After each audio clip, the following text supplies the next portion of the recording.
Bonsoir et bienvenue dans Culturel. Comme tous les jeudis soirs, on va faire un petit tour en Sarthe pour voir l'actualité culturelle qui vous est proposée. On va parler de musique tout de suite avec Joao qui nous revient du Brésil, de Lyon et qui sera au Saulnières demain soir. On va parler de livres jeunesse. C'est la 14e édition du salon du livre jeunesse à La Ferté-Bernard. On en parlera dans un instant. On ira faire un petit tour du côté de la Bazoche pour l'exposition Le Nombre d'Or et on parlera de cette association qui regroupe des passionnés d'art. Et puis on finira en théâtre avec des seniors. C'est le projet La Balade de Guimba qui a remporté un concours avec la résidence, la visitation, pardon. On vous expliquera tout ça en fin d'émission. Mais pour commencer, on parle musique tout de suite dans Culturel.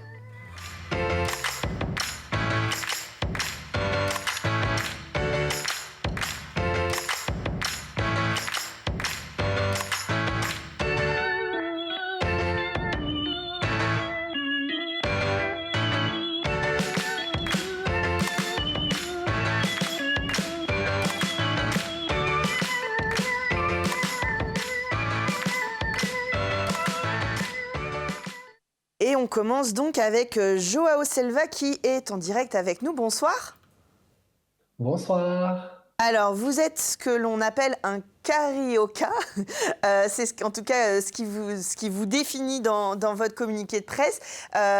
Vous êtes brésilien, vous avez plein de styles de musique. Alors ça veut dire quoi un carioca si vous deviez vous définir ? Alors, le carioca, c'est celui qui est né à Rio Intramuros. Donc, voilà, comme je suis né à Ipanema, je suis un carioca. Et c'est aussi associé, en tout cas dans notre imaginaire collectif en France, à une sorte de musique un peu dansante. Rien qu'en prononçant ce mot, on s'imagine déjà un petit peu en mouvement. Oui, c'est vrai que c'est une ville tellement magnifique, Rio de Janeiro, et ce paysage a inspiré beaucoup de compositeurs et d'auteurs. Bien sûr, on connaît tous le morceau Garota de Ipanema, qui est un des morceaux les plus enregistrés et repris au monde. Et je porte avec moi tous ces paysages qui m'inspirent énormément aussi. Alors, on va parler dans un instant de votre style et de votre parcours. Je vous propose de voir un petit extrait de Passarinho, le dernier clip de votre album éponyme.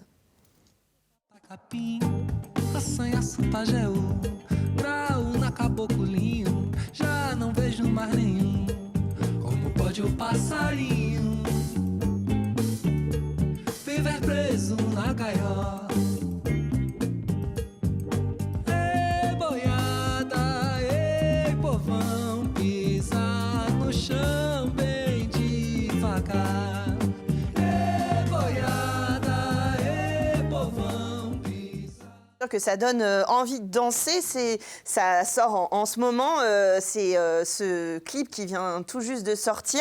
C'est l'histoire d'un petit oiseau. Qu'est-ce qu'il raconte cet album ?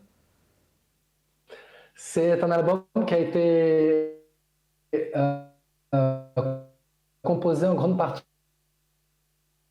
pendant la période des confinements et aussi par l'idée qu'on a besoin de marcher un peu plus doucement sur notre planète, de prendre un petit peu plus soin d'elle. Je pense que le Covid, quelque part, on n'arrivait plus à respirer parce qu'aussi la planète a du mal à respirer.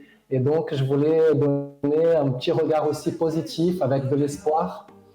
Parce que souvent, on a beaucoup d'angoisse quand on parle des changements climatiques et tout ça. Et je pense qu'il faut qu'on continue de rêver, qu'on continue d'avoir de l'espoir pour réussir à changer les choses. Alors justement, changer les choses en prenant son envol et en bougeant un peu. On parle, quand on décrit votre album, de disco, de jazz, de funk, de soul, de samba, bien évidemment. C'est ce mélange-là.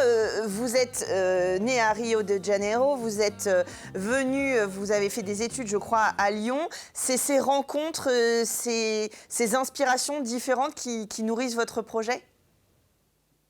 Oui, tout à fait. Je pense que la musique brésilienne, de par son métissage, elle touche à quelque chose d'universel. On a ses influences, bien sûr, européennes, africaines, amérindiennes. On ne parle pas trop, mais aussi l'influence du Maghreb, des musiques de l'Afrique du Nord. Et j'aime dire que ma musique est une musique de l'Atlantique noir, puisqu'elle est faite de ces allers-retours. J'ai eu l'occasion de passer beaucoup de temps dans la Caraïbe, en Afrique de l'Ouest, et j'essaye de rassembler un petit peu justement ces différents continents et de créer une musique qui puisse parler à tous. Alors vous allez rencontrer le public demain au Mans aux Saulnières le vendredi 9 février, c'est à 20h30. Ce nouvel album, c'est aussi le début d'une tournée? Oui, tout à fait. Une tournée qui passe par la France, mais aussi par plusieurs pays, hein, l'Allemagne, l'Angleterre, le Brésil, bien sûr. Et donc, je suis très heureux de jouer pour la première fois au Mans. Et en plus, en partageant la scène avec un groupe que j'aime beaucoup qui s'appelle Down the Line et qui propose aussi un regard sur ces musiques de l'Atlantique noir avec un point d'ancrage cette fois-ci plus au niveau de la Caraïbe et des Antilles françaises. Alors vous jouez très bien votre rôle d'ambassadeur brésilien, c'est ainsi qu'on vous cite quand on lit les critiques de vos albums. Qu'est-ce qu'il faut avoir envie d'aller trouver, à part peut-être éventuellement de chalouper un peu, venir vous voir en concert? C'est pour quel type de public? Que recherchent vos fans? Ah, je dirais que ma musique peut toucher tous les publics, que ce soit les enfants, les adultes, les personnes âgées. J'ai beaucoup appris des musiques et danses traditionnelles du Brésil. Vous savez, en plus, en ce moment, c'est la période du carnaval. Et le carnaval, c'est pour tout le monde. Et donc, je vais sûrement puiser dans cette énergie-là de la fête, de la joie.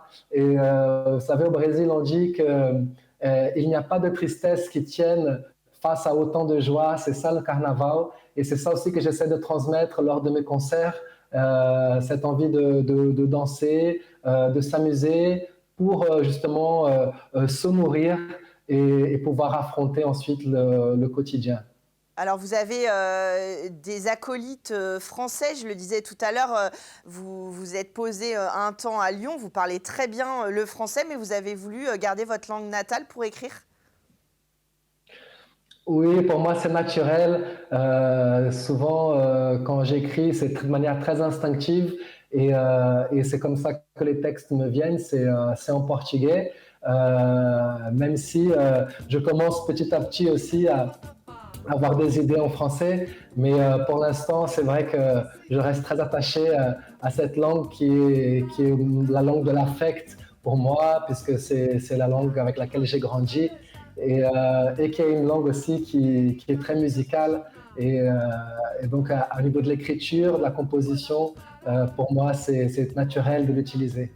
Oui, et ça chante, on l'entend à votre joli accent, évidemment, que l'on retrouve donc demain aux Saulnières, vendredi 9 février à 20h30 pour cet album Passarinho. C'est le nom de l'oiseau, ça veut dire oiseau ou c'est le nom d'un oiseau? Passarinho, ça veut dire petit oiseau. Petit Voilà, oiseau. comme quoi même le plus petit des animaux de la forêt peut aussi faire de grandes choses. On parle du colibri, hein, C'est ça. et je pense que c'est de cette image-là qu'il faut qu'on s'inspire encore une fois si on veut réussir à changer les choses pour que nos enfants, nos petits-enfants puissent eux aussi danser et profiter de la vie sur cette belle planète bleue. Et c'est un très joli mot qui chante, et en plus en français ça parle aussi de passage, donc ça tombe bien je pense. Merci d'avoir pris le temps d'être avec nous en direct ce soir, et bon concert au Mans à la rencontre des Manceaux et des Sartois demain soir. Merci beaucoup pour l'invitation et je vous dis à tous à demain. Boa noite.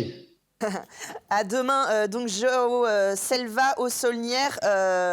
Vous pouvez le retrouver à 20h30 ce vendredi 9 février. On va parler de livres et de livres jeunesse. C'est le festival le 16 et 17 février prochain à La Ferté-Bernard. On en parle dans un instant.